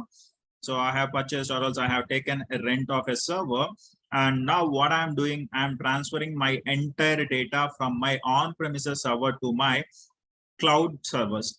From on-premises server to the cloud server, I am transferring the data, or else I'm saving the data. Now the data is available in the on-premises server, which means in my physical server, or else in my private location, and as well as the data is also available in the public location. This is also so I am accessing both. I am accessing the public cloud and as well as I am accessing the private cloud. Now this will comes under the hybrid cloud. Now, this is the best example. Hope you understand what is meant by a hybrid cloud. Now, this is all about the different types of cloud services, a public cloud, private cloud, and hybrid cloud, where public cloud means the cloud services that are provided by that are provided to the entire public or else entire users through a public internet. And a private cloud is a cloud service that are provided within an organization, then that is called as a private cloud. And the services that are having the combination of both public cloud and private cloud will comes under the hybrid cloud. So this is about your cloud services. Hope you understand the different types of clouds. Is there any doubts here? Yes, expecting a reply from the chat box. Hope everything is clear. Is there any doubts? Okay, fantastic. Can you give me some examples? So the best example of public cloud is, as I have given you, AWS and Azure and all the things. And for the private cloud, Alibaba will also comes under the public cloud itself. Alibaba and if you want the best example, let me go here.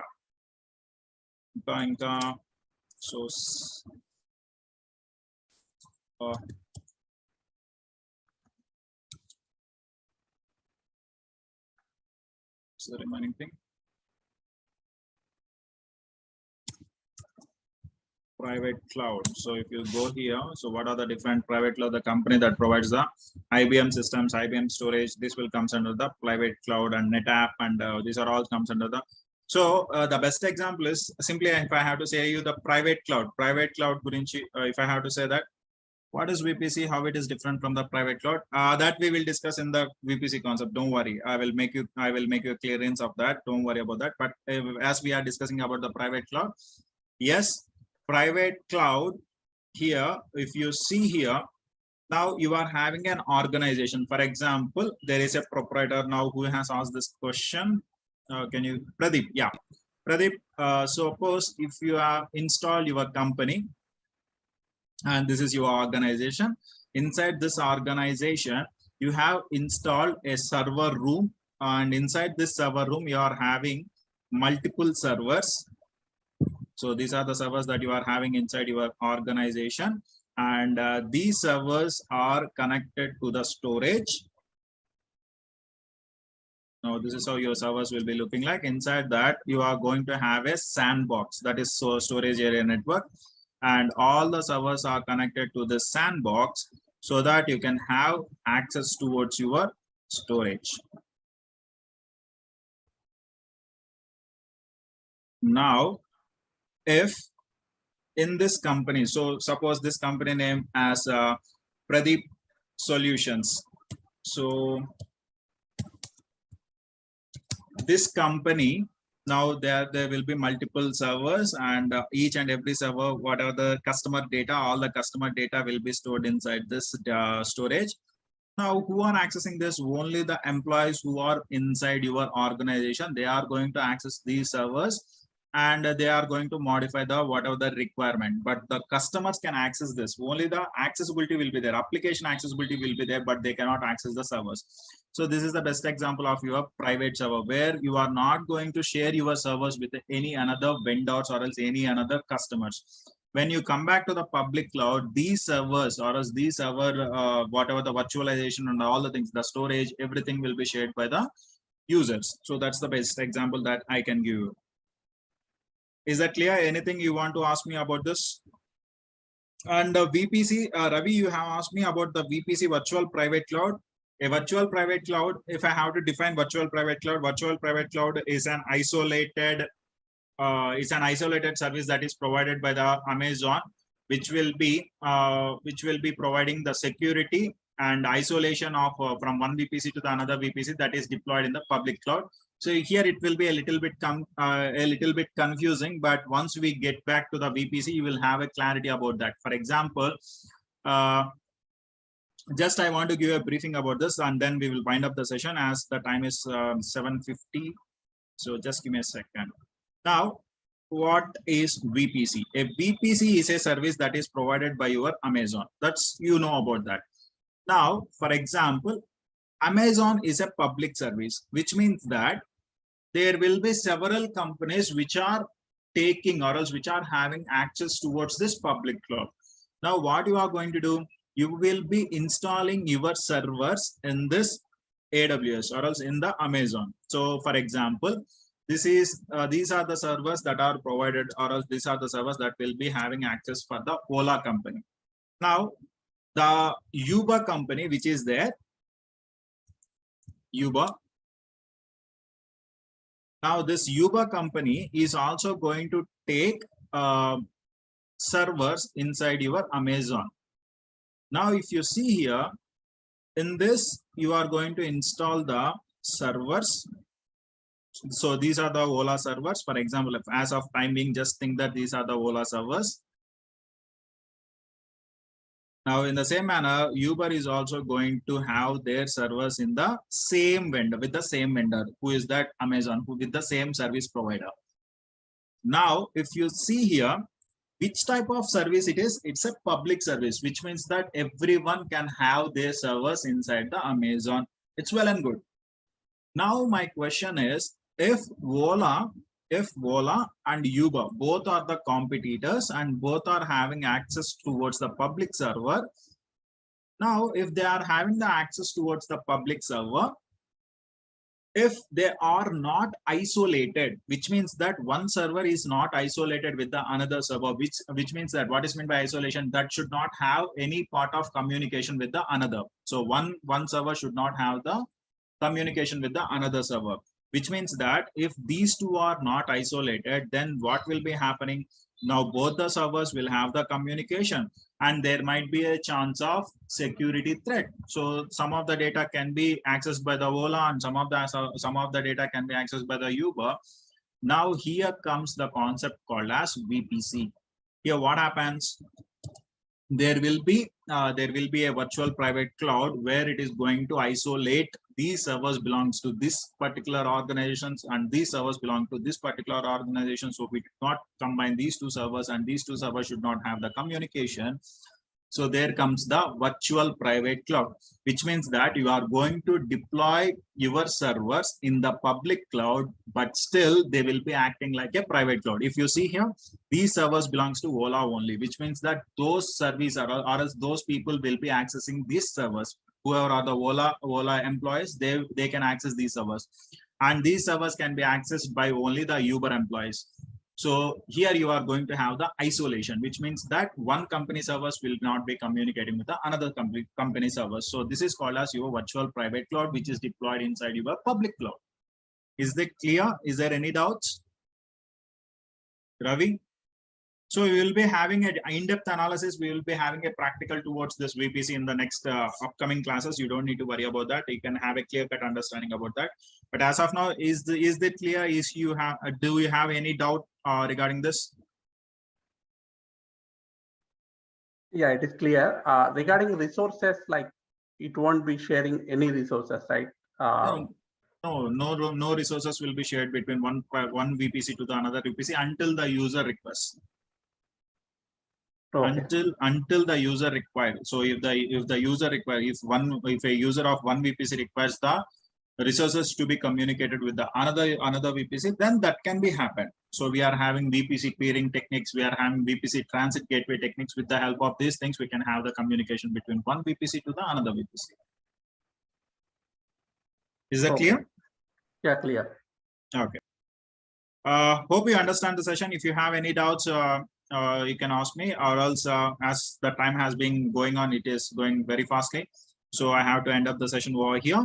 And further clarification, if you want anything clarification, you can reach out to the durgasoft.com, or else you can reach out to the numbers. What are the mobile numbers that has been provided in the Durgasoft website, and the complete course curriculum is available over there.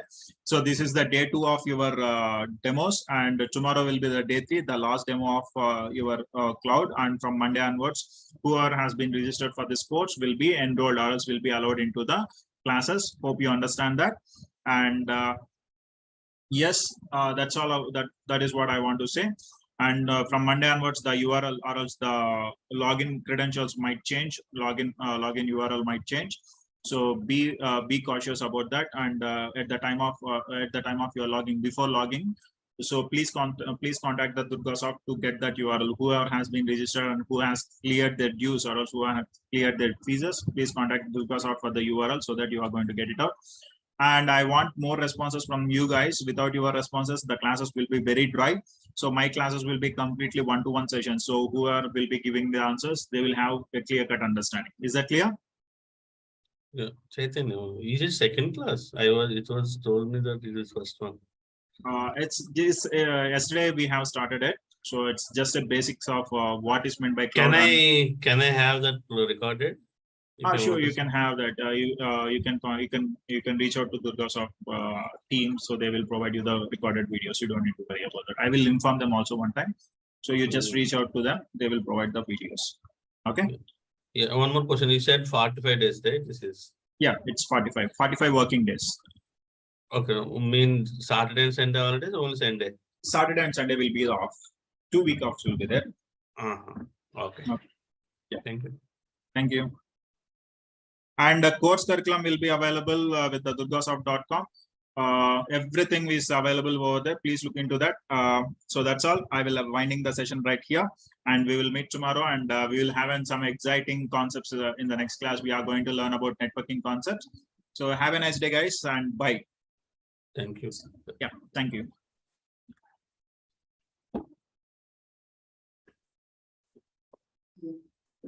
And I'm Chaitanya. I will be the trainer for you the next 45 days of classes, AWS classes. So what we are going to learn in the AWS and all the things that we will learn. First of all, the agenda of today's classes will be what is cloud. And the second one is so what is the cloud services, or else what are the cloud services that we have to understand these concepts.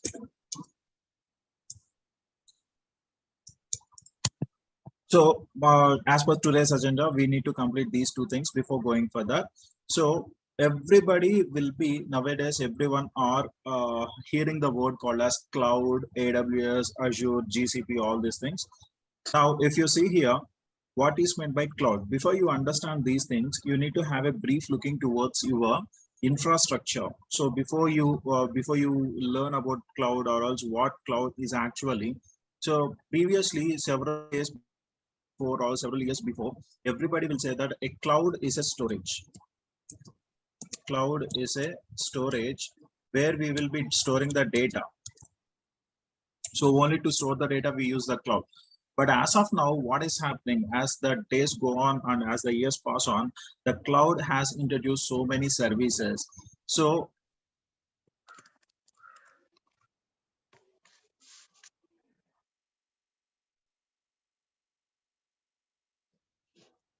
we will discuss about that. Anyways, so a cloud is basically is all about the storage where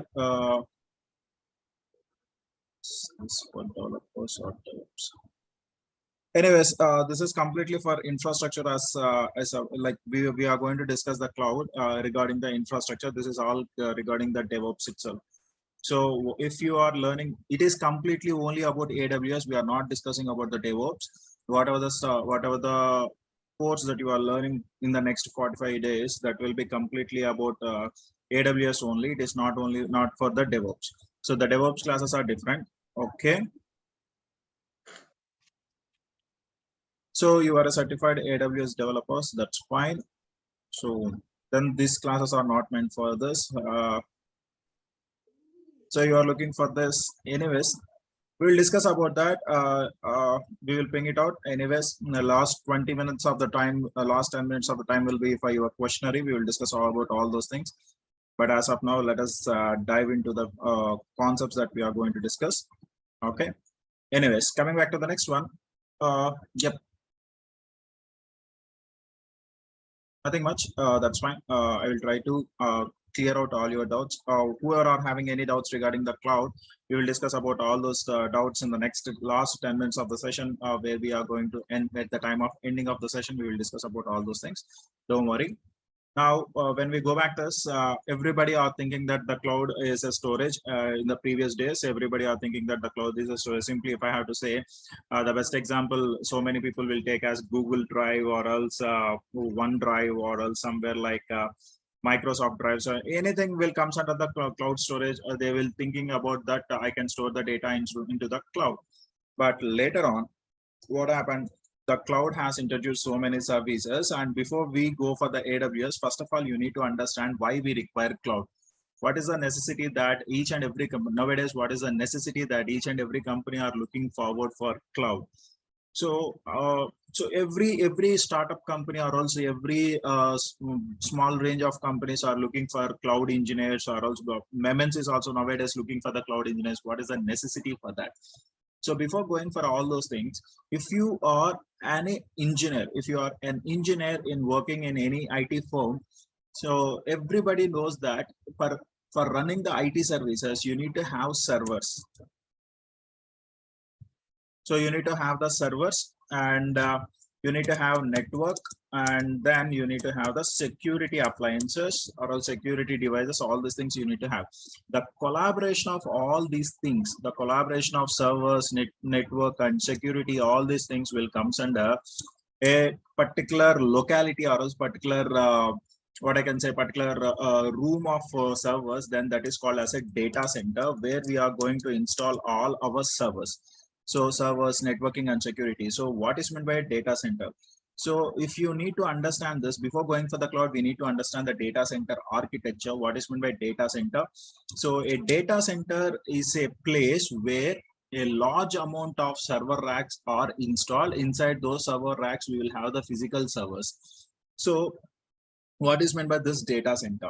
Now, as I already said you, and this data center will provide you about servers, and it inbuilt to the data center we will have the network, and this will provide you the security devices. All the security devices will be present inside the data center. Now, how a data center will be looking like physically, how a data center will be looking like. So if I go here,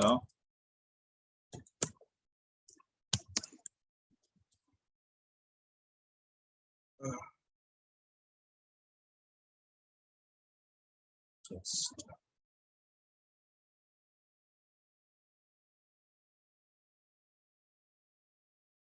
So if you see, these are the server racks where your servers are getting installed. Is my screen visible to you? Is there any problem with the screen sharing? Yes, sir, visible, sir. No, Yeah. it's visible. That's fine. So if you see here, these are the server racks, or else these are the racks where inside your data center where all your servers are getting installed. And not only the servers, in these racks you can install the networking devices like routers, and as well as the security devices like firewalls. Everything will be installed inside these racks, and all the racks are present inside a data center. Now, if I have to show you, it's a very huge area. The data center is going to cover a very huge area. If you see in this picture, you can clearly visualize that how big the data center is all about. See that? So if you see the trucks near the data center, see how they are looking like a small toys. So this is this big how a data center. Actually, it is like it is a cloud data center. But when you compare to your normal data centers, like normal company data centers, for example, if you are going to take about TCS, or else if you're going to take about Wipro, or else any company data centers, they are relatively small compared to the cloud data center. But eventually, what you are going to find out inside a data center, only the servers and network and security appliances will be available inside a data center. Now, how can we select an area for a data center? If I want to install any data center, then how can I select an area for a data center? The first thing what you need to see is you need to check it out for the power. So if you think in a company which is having a 10 computers, if in a room there are 10 computers, then definitely we need to have an AC. But if you go for a data center, a very big data center where there are thousands of racks, inside the thousands of racks, you can have some thousands of servers. Now, how much amount of AC, or else how much amount of coolingness that the particular servers will require? And regarding that, how much amount of power that a data center requires? So we need to have high power availability, so that the data center will get power from two substations. From two substations without any power loss. If at all one substation is down, then we can get the power from the another substation, so that continuous power supply will be available for the data center, and as well as it will have around 3 days of power backup. A data center will have 3 days of power backup, and that is how we can maintain continuity in the power thing. And the next one is the second one, and the most important one is networking. Like data centers are not residing near to or else next to your companies. So data centers will be available only at the far end of the city, so that we need to have the network connectivity from our company, that the server needs to connect to the data center, or else the client needs to connect to the data center where their servers are located. So how they are going to connect? If at all there is no network connectivity, it is impossible to connect to the data center. So definitely we need to have a network connectivity that can be done by your data center. And the next one is, first of all, we need to check out the climatic conditions also, and we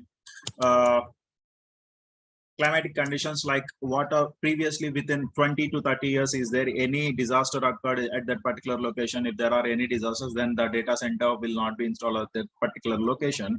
So if there is no disasters are occurred, or else less frequently any disasters are occurred, then that can be selected as a perfect area for installing the data center. And as well as transport facility.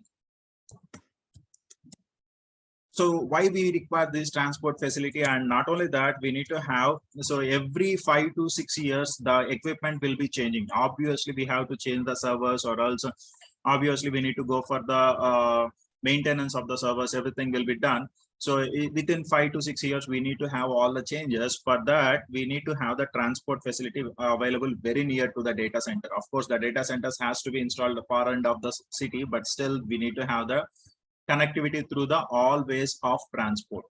And as well as equipment requirement, as I already said you that every 5 years we need to change the data center or else data center equipment, then definitely we need to have all these things ready. So why we require all this, why we require the data centers, what is the necessity of a data center? Like, hope you understand that what are the necessities that we have to, or else what are the precautions that we have to take whenever we are installing any data center. Now, after installing the data center, my data will be transferred between the companies and to the customers. Now, if I have to install this data center, which is very, very big in scale, I need to have very huge amount of investment that I have to do on a particular data center. If I am a small scale industry, or else if I am running a small scale firm, then how can I go for this type of data center? Is that feasible for me? For example, there is a company where there are only 5 to 6 employees are there. They are trying to work it on a particular application, and they want to deploy the application on a particular server, which is about a very startup industry. So for a startup industry, is that recommended to have the servers, these many number of servers and this many number of what I can say, how much amount you are going to spend on the servers is not feasible for a startup company. So what is the main thing that we have to overcome without spending the cost, without having this much amount of cost? How can I go for that? Now there comes a picture of cloud. So this is how your cloud will be introduced for the small scale industries. What is meant by a cloud? A cloud is a service provider, or else it is going to provide the compute service, or else it is going to provide the network and security services, and you are going to have your computers just within a blink of your eyes. You can install your servers and you can run your applications without any further efforts, without putting any extra efforts, or else without purchasing those servers. You will just rent a server and you will just install the application on the server and you will run it out. For example, if I have to show you, I don't have any server right now. I just want to introduce, or else I just want to install my own company. So I will go to aws.amazon.com. From here, I will log into my console. I will just install a server.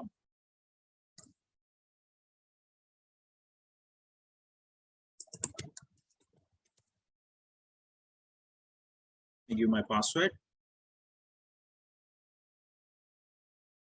Simply, I will go with the configuration of the server. I will just install a server within a while, and I will deploy my own application.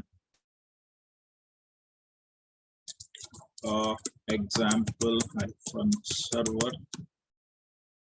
That's running good.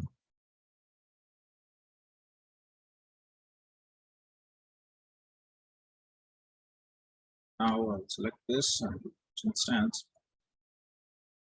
And if you see here where I have connected, now I am in Hyderabad location, or else I'm in a remote location, but I am going to connect to the server which is created inside the North Virginia region. So between these, between Hyderabad and North Virginia region, definitely I need to have a connectivity so that I can access my server. Now let me take the server, let me take the remote of this server.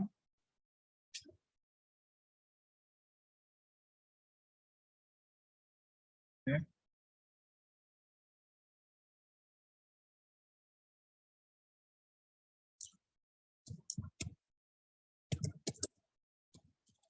C2 user. Okay.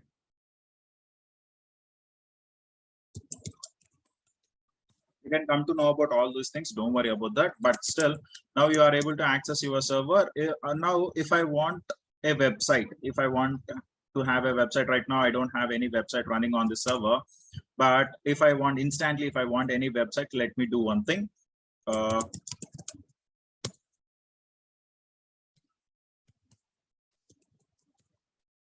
How update y install Nginx. Now I am going to install my web services, and eventually I am going to get my website as soon as the Nginx has been installed on my server. Obviously, I am going to get my services up, and I can run my desired website. So what is it is saying? Not available. Okay, that's fine. Amazon on Linux extras install Nginx.